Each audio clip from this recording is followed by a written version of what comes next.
Todos os evangelhos falam desse mesmo evento, que é a entrada de Jesus em Jerusalém. O título, quando começa esse texto na Bíblia, fala entrada triunfal de Jesus em Jerusalém. Mas nós vamos ver como é que foi essa entrada, né?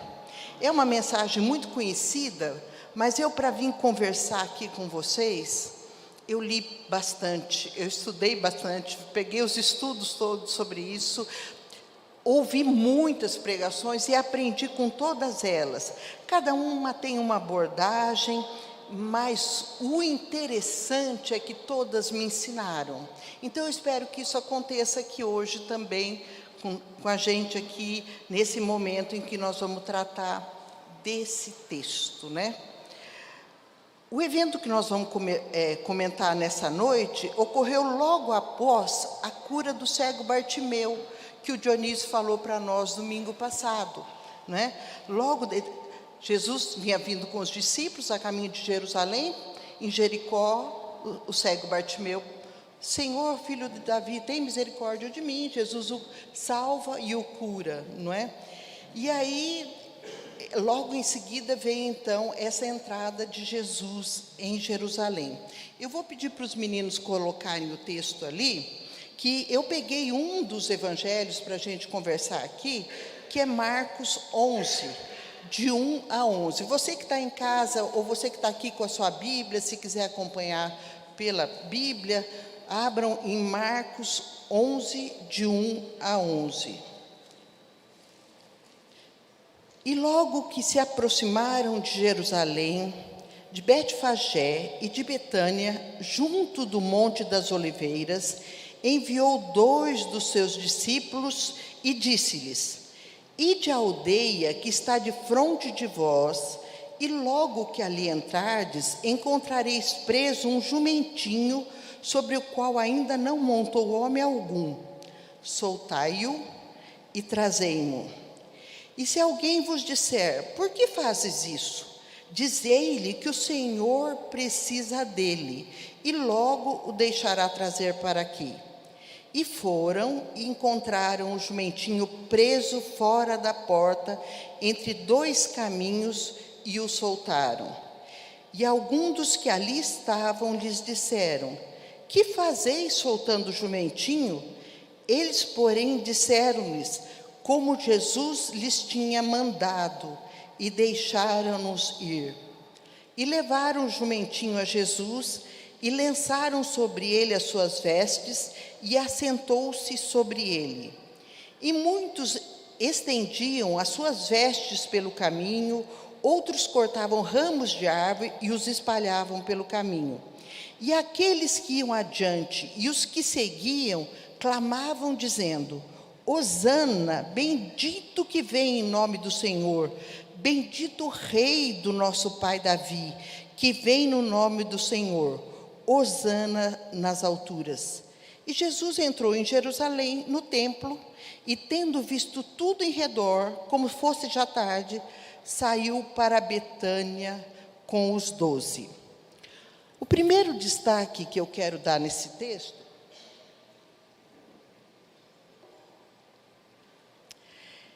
é que, quando se trata de Jesus, do reino de Deus, muitas vezes as expectativas humanas podem ser frustradas.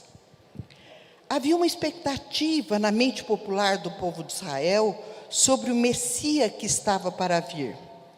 Eles esperavam que fosse um príncipe temporal, alguém que devia guerrear contra os romanos e restaurar aos judeus sua nacionalidade perdida. Havia muitos que, embora não crescem em Cristo com uma fé espiritual, esperavam que ele pudesse ser para eles um grande libertador temporal. E a Bíblia registra que, em algumas ocasiões, eles quiseram mesmo colocar Jesus como rei, e Jesus se ocultou para que isso não tivesse prosseguimento. Então, havia um desejo geral por um líder que se levantasse, que assumisse o estandarte da rebelião contra os romanos, que liderasse o povo contra os seus opressores. Vendo os feitos poderosos de Cristo, eles imaginaram que ele podia. Claro, o Senhor tinha operado, pouquinho antes, um grande milagre, que era ter ressuscitado Lázaro. Lázaro estava morto há 4 dias na sepultura, e Jesus vai e o ressuscita. E esse era um milagre tão inesperado e tão espantoso, que tornou-se o assunto da cidade. E foi muito, muito discutido, e muita gente veio de Jerusalém para Betânia, porque a distância entre Jerusalém e Betânia é de apenas 2 milhas, porque queriam ver Lázaro. Eles queriam ter o que aconteceu de fato, né? Como esse milagre da ressurreição realmente havia acontecido. Então, foi um milagre muito bem autenticado. Havia uma multidão de testemunhas, e foi, em geral, aceito como sendo uma das grandes maravilhas daquela época, não é? Inferiram disso que Cristo deveria ser o Messias, que havia vindo para libertá-los de Roma. Então, eles acharam sim que era o Messias, mas eles entenderam que era um libertador terreno. Vamos lembrar que pouco antes disso também, Jesus havia realizado outro grande milagre. Ele havia alimentado uma grande multidão. Cerca de 5.000 homens, mais mulheres e crianças, ele multiplicou 5 pães e 2 peixes e alimentou essa grande multidão. Então, vamos imaginar nós aqui a expectativa dos judeus da época. Gente, esse líder, esse Messias, esse libertador, vai tornar o nosso exército invencível. Imagina que ele pode alimentar o exército multiplicando as coisas. Então, é um exército que vai estar constantemente muito bem alimentado. Imagino que passou isso pela cabeça deles. Outra coisa, ele ressuscita mortos. Se os nossos soldados morrerem, ele ressuscita. É um exército invencível. Ele tem que ser o nosso líder. O que eu queria lembrar a vocês é o seguinte, que ao contrário da expectativa humana daqueles judeus, na verdade, quando Jesus multiplicou os pães, a intenção foi mostrar que ele é o pão da vida, que ele sacia a nossa fome espiritual. A ressurreição de Lázaro não tinha um fim em si mesmo, mas era um símbolo daquilo que aconteceria com todos os discípulos, daquilo que aconteceria conosco, daquilo que vai acontecer conosco. Não é? Até hoje nós cremos perfeitamente naquilo que Jesus fez com Lázaro, que isso vai acontecer conosco no dia da nossa grande libertação e do nosso encontro com Jesus, né? Mas esse milagre foi tão impactante, a ressurreição de Lázaro, que a palavra de Deus registra a intenção dos fariseus de matar não só Jesus, mas também a Lázaro, a fim de cessar a propagação dessa história. Eles queriam cortar na raiz, né? Bem, a expectativa dos judeus de que eles teriam um líder em Jesus para libertá-los dos romanos, essa expectativa deles e o olhar daquelas pessoas oprimidas por Roma não estavam direcionadas ao reino celestial, nem à vida espiritual e eterna. Elas estavam olhando para o lado. Elas olhavam as circunstâncias, para o caráter político da sua nação. Elas queriam alguém que liderasse um exército contra Roma, mas Jesus estava olhando para cima, para um reino espiritual e eterno. Aquelas pessoas estavam impressionadas com os milagres de Jesus, mas também estavam totalmente equivocadas com relação aos propósitos do Mestre. Eu penso que às vezes a gente também cai nesse engodo. A gente fica tão encantada com os milagres que esquece por que eles existem, né? O equívoco da expectativa fica evidente no texto que eu acabei de ler para vocês. Porque Jesus não entra em Jerusalém montado num cavalo branco, que era o símbolo de um herói de guerra, de um poder militar, de um poder econômico, de um poder político. Mas, ao invés disso, Jesus usa um jumentinho, que é considerado ainda hoje um símbolo de humildade e de mansidão. O jumentinho não tem aptidão para a guerra. Você nunca vai ver uma guerra com cavalaria de jumentinhos. Jumento não foi feito para a guerra. Jesus, ao entrar em Jerusalém, montado em um jumentinho, não só cumpre a profecia de Zacarias, mas também representa a implementação de um reino de paz. Jesus é o príncipe da paz, como Isaías profetizou para nós. Ele não veio fazer uma guerra física. Ele veio implantar o seu reino nos corações daqueles que são chamados segundo o seu propósito.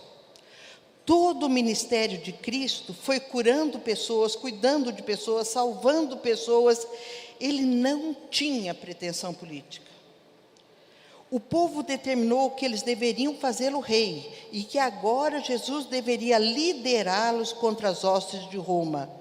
Ele não pretendia tais coisas. Aí, meus irmãos, eu acho que é possível aplicarmos para os nossos dias essa história. Tanta gente hoje está buscando igrejas na expectativa de que, servindo ao Senhor, vão obter bens materiais, vão conseguir resolver os seus problemas cotidianos, vão resolver a vida, as grandes dificuldades da vida, servindo a Deus, não é? Realmente, todos nós sabemos que Jesus pode fazer isso, mas o seu propósito para as nossas vidas é muito superior a isso. Deus pode resolver os nossos problemas, Jesus pode, e Ele quer, mas Ele quer muito além disso para nós, né? Não percebemos às vezes que a nossa vida não é apenas matéria, e que esse mundo é passageiro, e que o nosso lugar de destino não é aqui. Nós nascemos para a eternidade. Como disse C.S. Lewis, tudo aquilo que não é eterno é eternamente desprezível. O que vale é o que é eterno, não é? Então, o que realmente vale dessa nossa vida são os valores eternos. Tudo mais são apenas instrumentos para nós glorificarmos a Deus. O teu trabalho, a tua família, a tua carreira, os teus estudos, a tua vida, tudo isso são instrumentos para glorificar o nome de Deus. São instrumentos para a eternidade, mas eles não são para serem levados para a eternidade, né? Todas essas outras coisas são coisas que ficam nessa vida e que devem ser usadas como instrumentos para glorificar a Deus. Porque quando glorificamos a Deus, ganhamos galardão. E isso sim é um bem que terá efeitos para a eternidade. Quantas igrejas hoje que têm caído neste pecado, nesse engodo, né, de ensinarem aos seus membros a busca de bênçãos materiais. Gente segue ao Senhor apenas para que Ele resolva seus problemas imediatos. Essas pessoas provavelmente não estão em busca dos tesouros eternos.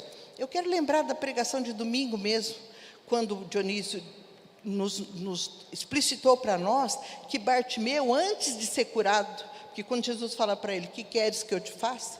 Ele fala, que eu veja. Antes de restaurar a visão dele, Deus falou, a tua fé te salvou. A salvação, ela precede, ela é mais importante. Ela que realmente significa alguma coisa. O mais é o instrumento que Deus usa para que nós glorifiquemos ao nome dEle.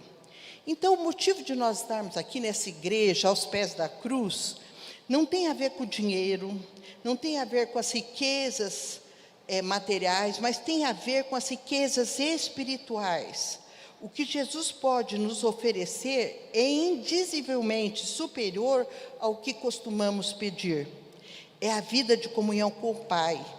Ele tem muito mais a oferecer do que bens terrenos.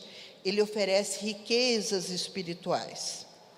Se a nossa expectativa está principalmente no que é material, se o nosso coração está nas coisas deste mundo, é bem provável que também tenhamos nossas expectativas frustradas, como foram frustradas as expectativas dos israelitas há mais de 2000 anos atrás, quando Jesus entrou em Jerusalém. Não sem razão, Jesus chorou quando entrou em Jerusalém. Se nós continuarmos lendo o texto fala que Jesus chorou quando entrou em Jerusalém. Não sem razão. Lucas, no capítulo 19, fala assim, e quando ia chegando, vendo a cidade, chorou sobre ela, dizendo: ah, se tu conhecesses também, ao menos neste dia, o que a tua paz pertence, mas agora isto está encoberto aos teus olhos. Porque dias virão sobre ti, em que os teus inimigos te cercarão de trincheiras, e te sitiarão, e te espreitarão de todos os lados, e te derrubarão, a ti e a teus filhos, que dentro de ti estiverem, e não deixarão em ti pedra sobre pedra, pois não conheceste o tempo da visitação. Jesus chora ao ver uma cidade incrédula. Jesus, que está olhando para o futuro, ele já sabia o que ia acontecer depois, nos anos 70, quando Jerusalém seria totalmente destruída, quando não sobraria pedra sobre pedra. Jesus está pensando: se vocês reconhecessem a visitação divina, se vocês me reconhecessem como o Messias, sim, mas o Messias divino, o Messias que salva, o Messias que perdoa, o Messias que nos justifica e o Messias que nos dá a sua graça. Então, meus irmãos, a entrada de Jesus em Jerusalém, eu penso que não seria triunfal. Apesar desse título, ela não foi triunfal porque grande parte daquele povo estava totalmente enganado. Eles pensavam nas coisas materiais e terrestres, e não no reino celestial e na grande visitação divina que eles estavam recebendo naquela hora. Nosso bendito Senhor, Ele é rei, Ele reivindicou a posição de rei, mas é de um outro reino, né? Então é importante que a gente pense: qual era o seu reino? Qual a sua natureza? Qual a sua autoridade real? Quais foram os seus súditos? Quais suas leis? Qual o seu governo? O reino de Cristo é um reino muito estranho, totalmente diferente de qualquer coisa que nós tenhamos visto. Aprenda então que se no reino de Cristo você quer ser um nobre, você deve ser um discípulo. Estar aos seus pés é a honra que Ele lhe dará.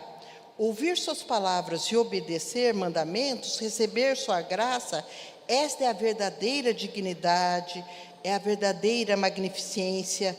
O mais pobre homem que ama a Cristo, ou a mais humilde das mulheres, tem como seu mestre o Salvador, torna-se imediatamente membro do reino de Cristo Jesus. Que reino é esse, né?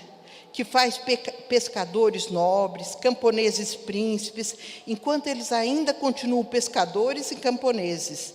Este é o reino no qual o discipulado é o mais alto grau a serviço do divino e a mais alta patente. Mas o segundo destaque que eu queria dar no texto, então, o primeiro é que se a nossa expectativa for humana, nós podemos nos frustrar. O segundo destaque é que Jesus realmente é o Messias prometido. Como eles pensavam que fosse, só que eles pensavam que fosse um Messias de guerra. E o nosso Messias é o Messias que salva, que liberta, que cura, né? Vejamos a primeira parte, que vai do verso 1 ao 7. A entrada de Jesus, o Deus encarnado em Jerusalém. Essa entrada, ela foi prevista de forma inequívoca e consistente, e reiteradas vezes, né? Vamos ver como está relatado ali. Eu vou agora relembrar para vocês aquilo que nós lemos no texto. Jesus encaminha 2 de seus discípulos para uma aldeia ali próxima e dá ordens com relação a um jumentinho que estaria preso no portão de uma casa e que nunca havia sido montado. E as ordens são para que eles entrem e desamarrem o jumentinho. Disse ainda que quando eles estiverem desamarrando o jumentinho, alguém iria perguntar: por que estão fazendo isso? Jesus previu que a resposta que seria suficiente seria: o Senhor precisa dele e logo mandará de volta. O verso 4 registra que tudo aconteceu conforme Jesus previu. Tudo isso acontece num clima de mistério para a nossa mente humana. No texto paralelo, em Lucas 19, vai falar que quem perguntou por que vocês estão soltando o jumento eram os donos. Não é? Então lembrem disso, porque daqui a pouco a gente vai comentar sobre isso. Então, que mistério que eu estou falando? Como Jesus sabia sobre o jumentinho? Que teria um jumentinho ali. E que o jumentinho seria um que nunca havia sido montado.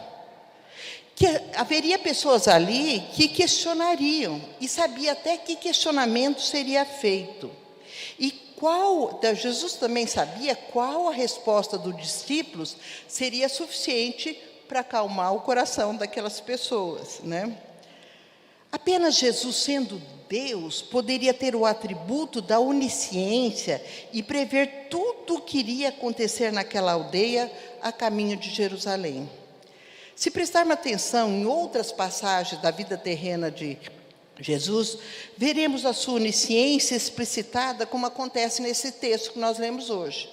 Por exemplo, ele sabia do caráter íntegro de Natanael, lá em João capítulo 1, verso 14, antes de ter encontrado com Natanael. Ele fala assim: aí está um verdadeiro israelita em quem não há falsidade. Natanael pergunta: de onde o senhor me conhece? Ele fala: eu o vi quando você ainda estava debaixo da figueira, antes de Filipe o chamar. Ele viu e sabia o caráter. Olha que coisa tremenda. Deus nos vê, Jesus nos vê e conhece o nosso caráter. Ele conhece o que nós temos aqui dentro. Ele sabe quem nós somos e o que nós somos, né? E a mulher samaritana? Como é que ele sabia, sem nunca ter encontrado com ela antes, que ela tinha 5 maridos? Né? Jesus sabia que Lázaro estava morto antes de chegar em Betânia e antes de receber a notícia.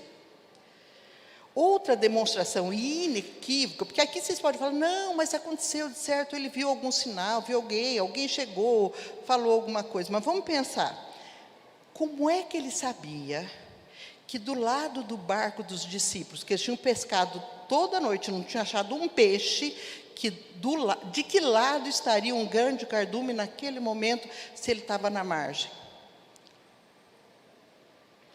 E veio tanto peixe, depois que eles jogaram a rede onde ele tinha mandado, que o barco chegou a adernar, né? Bem,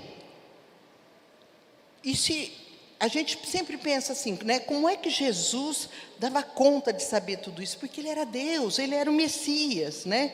Senão, como explicar o fato de que ele, logo em seguida, que ele tinha uma informação de que um homem estaria com um jarro d'água, e aquele homem é que ia levar os discípulos para casa onde eles iriam comemorar a Páscoa. E uma outra coisa que também a nossa mente humana não consegue dar conta de explicar, é a conversa de Pedro com os coletores de impostos, né? Jesus falou para Pedro, que um peixe teria na boca a moeda no valor do imposto que ele teria que pagar.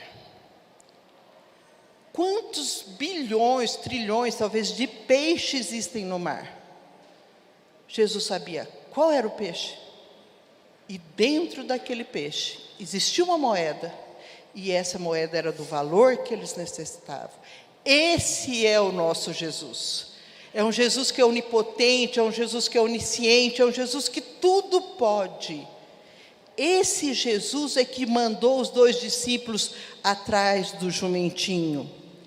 O que aconteceu naquele dia na entrada de Jesus em Jerusalém foi o que estava prometido no Velho Testamento.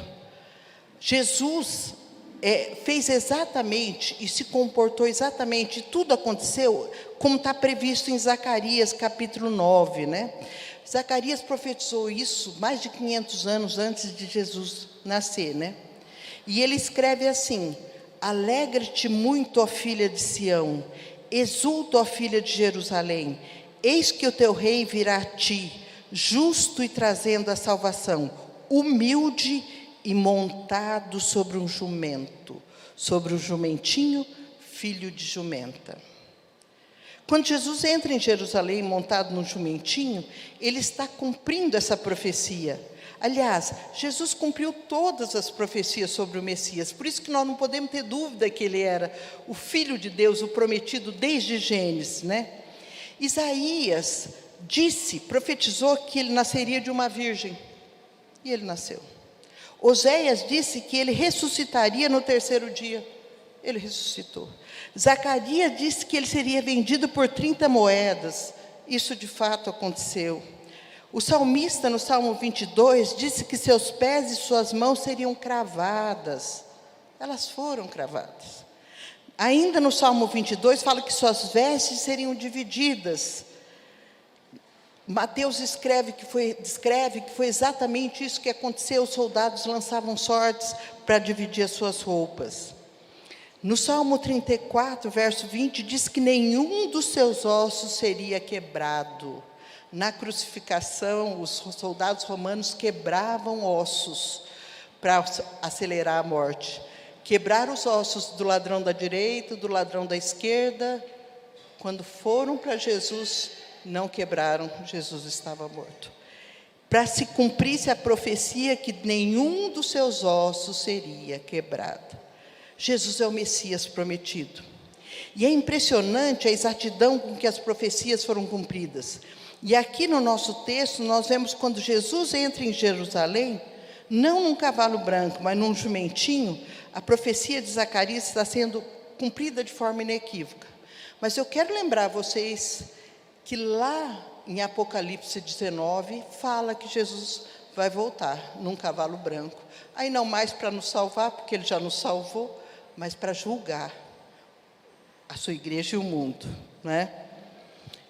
Terceiro e último destaque que eu vou fazer aqui com vocês nesse texto. O destaque que eu quero dar é que a palavra de Deus é tão maravilhosa, que a gente aprende com cada detalhe. Vamos recordar o que aconteceu, como aconteceu a história, o que aconteceu ali. Jesus diz a 2 dos seus discípulos. Eu quero lembrar que Jesus investe muito em relacionamento. Nunca as coisas acontecem sozinhas. Sempre é importante os 12 discípulos, os 3 mais chegados, ou 2, sempre ele investe em pessoas trabalhando juntas e fazendo a obra juntas, né? E eu amo essa igreja aqui, porque eu acho que aqui a gente tem muito isso, de um ajudar o outro a fazer a obra do Senhor. E eu agradeço a Deus por cada vida que está aqui, que tem nos ajudado nesses ministérios todos da igreja. E ele disse para 2 discípulos: vocês vão lá na aldeia aqui perto, vocês entrem nessa aldeia. E ele dá todos os detalhes do que iria acontecer. Nosso Deus é um Deus de detalhes. Jesus cuidou de detalhes, né? Ele explicou tudo aos seus discípulos. Eles sabiam aquilo que iriam enfrentar, aquilo que eles estavam indo fazer, e a forma que Jesus disse foi exatamente a forma que aconteceu. Eu penso sempre que quando a gente sabe as coisas que vão acontecer, fica mais fácil a nossa vida. Nós, por exemplo, sabemos que Jesus prometeu que vai estar com a gente todos os dias até a consumação dos séculos. Isso é uma bênção. E Jesus nos prometeu uma vida eterna com Ele. A gente sabe o fim da história. É igual quando a gente lê um livro que a gente sabe o fim da história. Isso me faz lembrar um filme. Quem é que assistiu O Sexto Sentido? Levanta a mão aí para mim. O Sexto Sentido. Muita gente não assistiu. Eu vou dar um spoiler, mas merece quem não assistiu, porque é um filme de 1999, é um filme famoso, então eu vou contar aqui. Mas eu acho que vocês vão lembrar. O Sexto Sentido é a história de um psicólogo que começa a ajudar e a tratar um menino que via mortos e conversava com mortos. E isso mexia com a cabeça do menino completamente. o filme inteiro, o psicólogo tenta ajudá-lo, e a gente vai se enredando naquilo. E no final, nas cenas finais, a gente descobre que o psicólogo estava morto. O menino viu o psicólogo morto. Já dei o spoiler agora, mas eu acho que mesmo assim vale a pena assistir, porque depois, quando você termina, você volta e tem vontade de ver, fala, mas como? Como é que eu não vi que ele só andava com a mesma roupa o filme inteiro? Como é que eu não percebi que a cena que ele está no diálogo com a mulher dele, só ele parecia que ela estava só... Mas é tão sutil isso, é tão sutil que... Mas quando você sabe o final, tudo o resto tem sentido. Quando você volta a segunda vez para assistir o mesmo filme, tudo tem sentido, porque você sabe o final. E eu quero dizer uma coisa para vocês, a nossa vida tem sentido, porque nós sabemos o final. Nosso final é a vida com Cristo, uma vida eterna com Cristo. E isso não tem preço, meus irmãos. Isso é uma bênção demais. Mas vamos voltar aqui, porque eu entrei no filme e saí da minha... Bem, os discípulos entraram na aldeia, encontraram o jumento amarrado, como Jesus tinha falado, um jumento que nunca tinha sido montado, desamarraram o jumento, e enquanto faziam isso, apareceram as pessoas, dizendo, por que vocês estão desamarrando o jumento? O que vocês querem com ele? Confesso que, quando iniciei a preparação dessa mensagem, pensei que os donos estivessem preocupados de perder um animal que fosse valioso para eles. Mas depois de estudar o assunto, penso agora que pode ter sido uma outra coisa, pode ser uma outra hipótese. Mas parece que, eu vou tentar explicar daqui a pouco para vocês por que eu acho que pode não ter sido só o fato de ter medo de perder algum bem material. Os discípulos disseram para o dono do jumento, o mestre o quer. E isso foi suficiente para que os donos liberassem o animal. E isso é estranho, essa facilidade com que eles abriram mão. O animal foi levado até Jesus, um jumento que nunca havia sido montado. E quando eles trazem o jumento até Jesus, colocam um pano sobre o jumento, eu estou voltando à história, tá? E Jesus sobe no animal e entra em Jerusalém montado naquele jumentinho.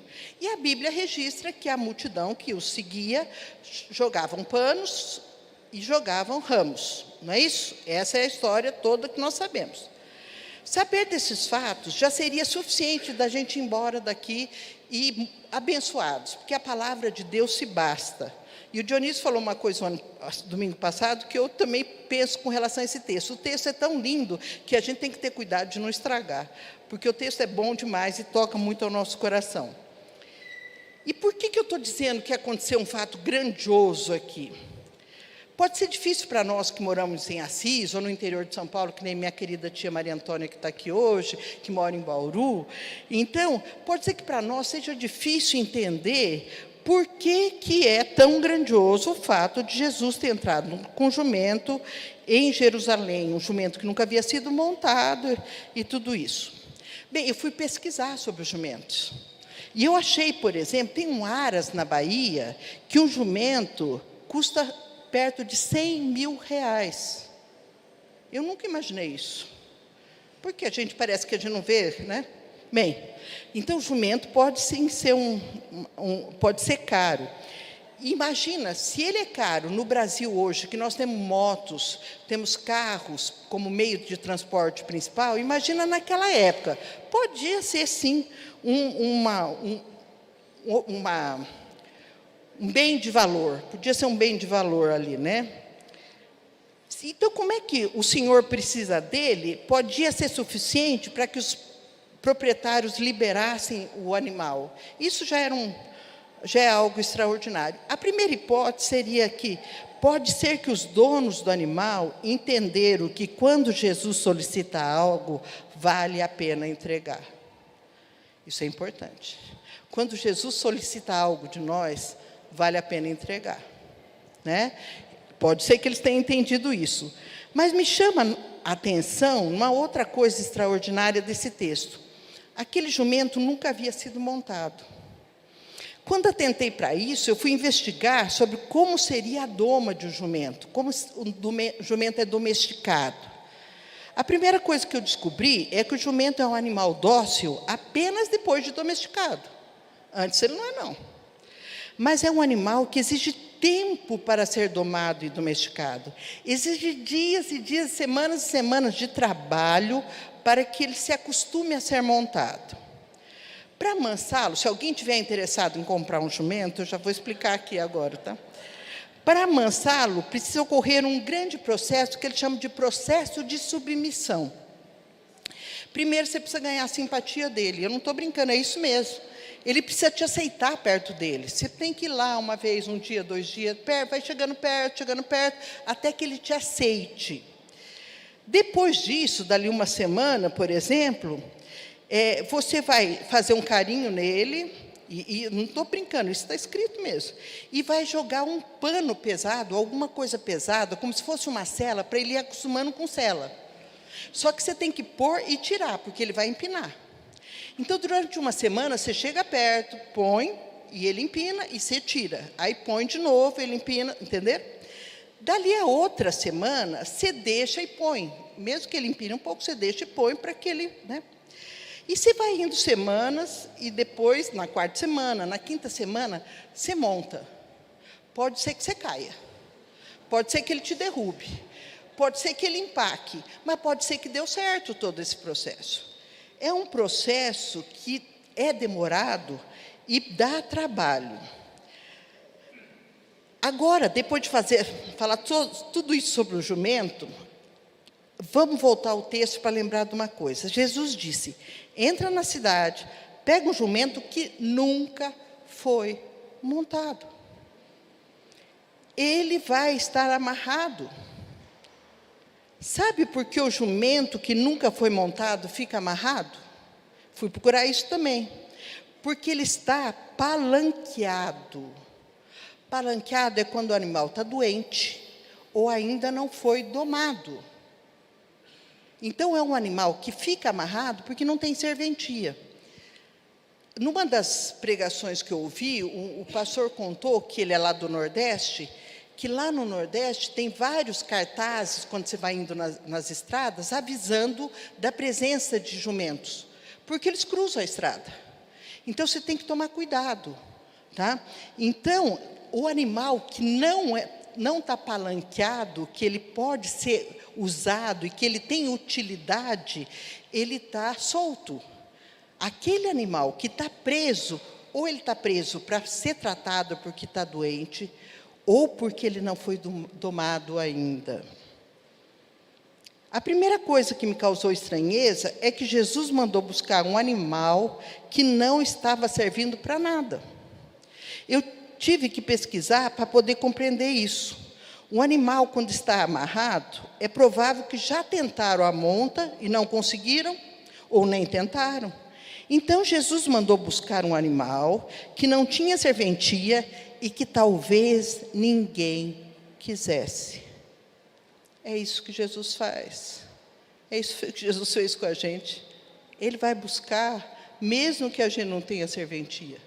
Mesmo que ninguém queira, mesmo que aparentemente a gente esteja sozinho, abandonado, Ele nos vê de outro lugar e manda nos buscar. Talvez os donos, quando aparecerem, questionar o que vocês querem com ele, seja consequência da aparente inutilidade daquele jumento. Podemos imaginar que isso ocorresse, talvez, porque aquele fosse um jumento teimoso, empacador, difícil de entender o processo de submissão. Alguma semelhança conosco? Se sim, talvez não seja mera coincidência o fato de Jesus ter te trazido aqui esta noite. Ele tem propósitos para você. Ninguém queria aquele jumento, mas ele quis. Jesus nos quer. Então, você pode estar pensando, foi difícil para Jesus montar no jumento e caminhar com ele até Jerusalém? Um jumento que não estava domesticado? A Bíblia registra que não. Isso é que também me impressiona.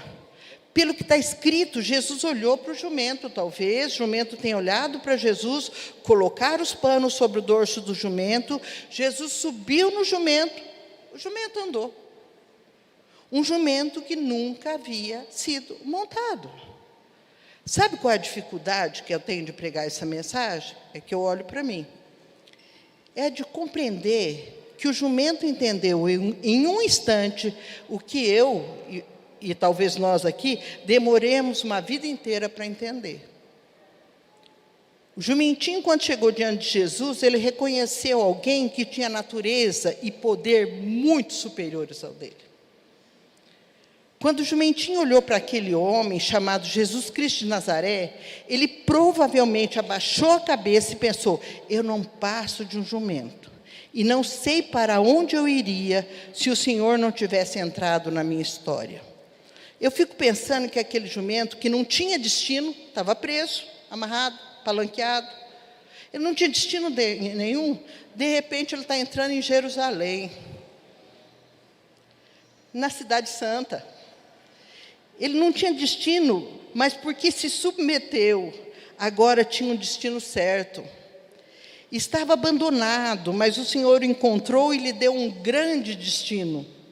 Ele tinha opção de não ir, ele tinha opção de empacar, mas eu creio que ele percebeu que ele estava diante do Salvador de toda a humanidade, e ele se comportou, porque sabia que ele estava no melhor, sob a direção melhor que podia existir. O jumento entendeu que aquele homem podia mudar a sua história, entendeu que tinha que abrir mão da sua natureza rebelde para que o domínio do Senhor fosse aperfeiçoado. O que isso significa? Facilidade de vida? Será que a vida do jumento ficou fácil? Não, ele estava sendo orientado, direcionado pelo Senhor, ele estava sob a submissão do poderio de Cristo, mas ele não deixou de ser jumento. Ele entrou em Jerusalém, e imaginem vocês a cena. Qual coisa que dá mais medo num cavalo, num jumento, num potro, qualquer coisa? Gritaria, coisas que entrem na frente de forma... Foi tudo que ele encontrou. Uma multidão que gritava, que jogava pano, que ele... O que esse detalhe da palavra de Deus me ensina? Que quando nós aceitamos e nos submetemos à vontade do Senhor, não é que a nossa vida fica melhor, é que nós estamos sob domínio do melhor. O melhor é o nosso Senhor, o melhor é o que Ele já fez pela nossa vida. Ele já tinha tirado aquele jumentinho do palanque, Ele já tinha mandado resgatar aquele jumentinho, e isso sim, é o que Ele faz conosco. Um animal que nunca foi domado, e agora os testes começam. Ele entrando em Jerusalém, à medida que vai entrando, acontece tudo o que o animal mais teme.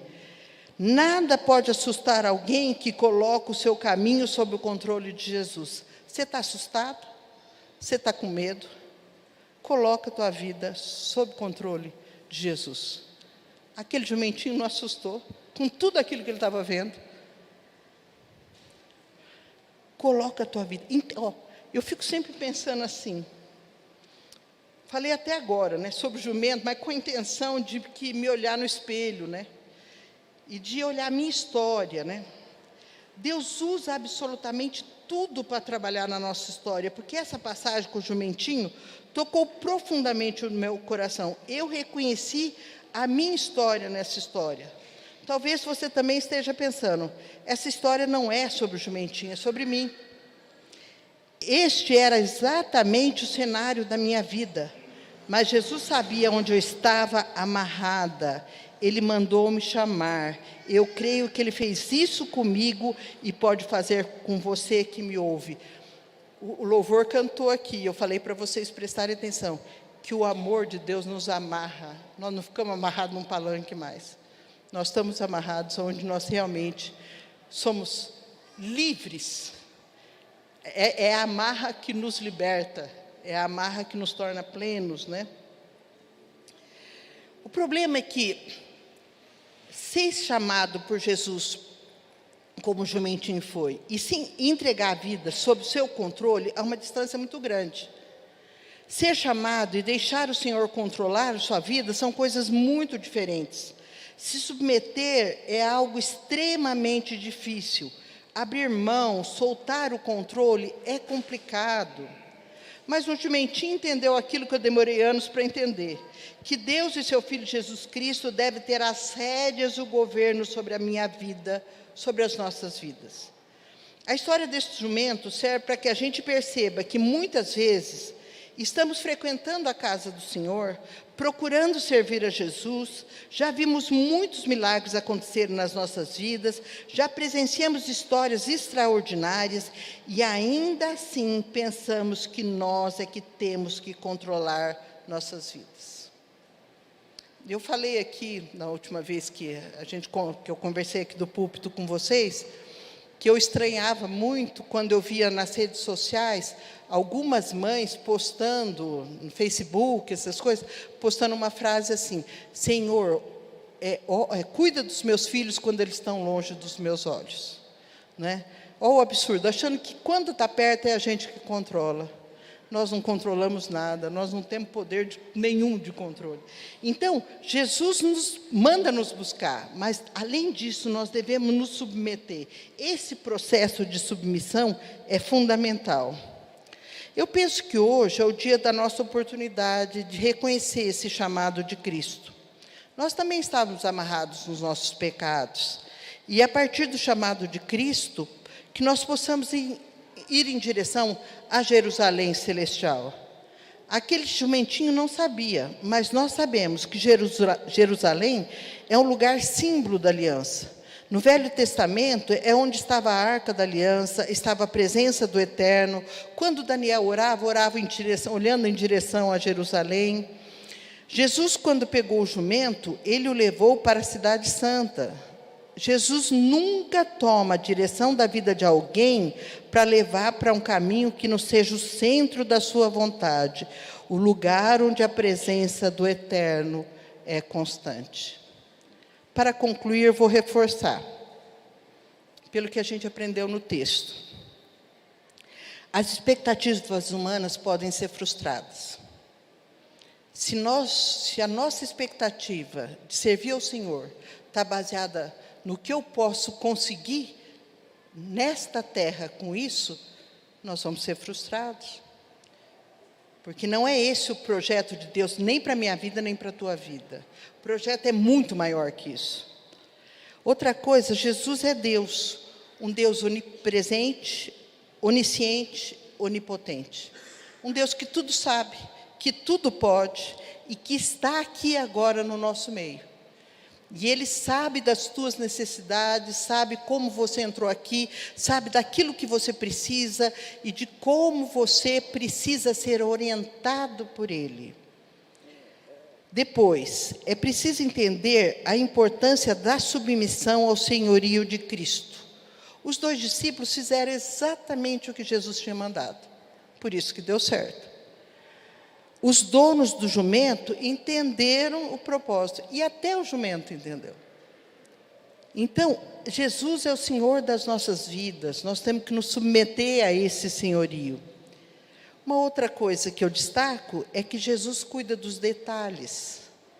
Desde o nosso levantar até o nosso deitar, o nosso repouso, o nosso sono, a nossa falta de sono, as nossas angústias, as nossas ansiedades, o nosso jeito de falar, o nosso jeito de relacionar, tudo isso são detalhes, mas Ele olha para cada detalhe, Ele conhece, Ele sabe, e Ele está aqui, e Ele tem poder para te ajudar naquilo que é a tua fraqueza, para tirar de onde você está amarrado, para poder te libertar, para você ir com Ele nesse caminho maravilhoso até a terra prometida.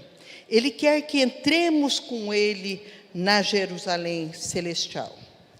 Bem, eu vou concluir lembrando das 2 multidões, que é outro sermão que daria aqui para a gente fazer.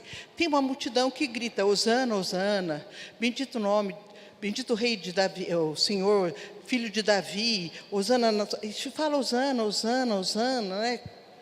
Glorificando a Deus. Bem, essa é uma multidão, esperava Jesus como líder, alguns lá talvez tenham entendido o plano messiânico de Jesus.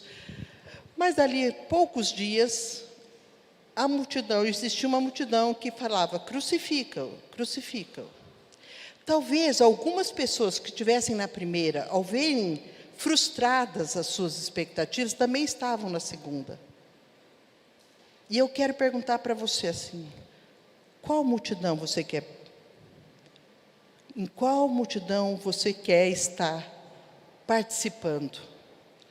Daquela que aceita Jesus como um Messias para resolver os teus problemas terrenos, daqueles poucos que eu acredito que existia naquele meio, que sabia que Jesus era um Messias, mas um Messias salvador, um Messias libertador, não de Roma, mas dos nossos pecados, das nossas iniquidades, ou aquela que despreza Jesus e fala: não, crucifica, porque nós não o queremos.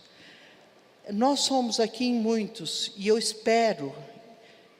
peço a Deus que muitos de vocês hoje tenham sido tocados. Eu sei que vocês já conhecem a palavra de Deus, já sabem o que ela representa para nós, sabem o que Jesus representa, mas é muito importante que nós entendamos a obra messiânica de Jesus.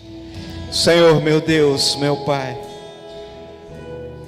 Tu és um Deus tremendo, Pai. Pai, a Tua palavra, Senhor, nos amarra a uma verdade absoluta, Senhor, meu Pai. O mundo por aí pode achar relativo, mas Tu és soberano, Senhor.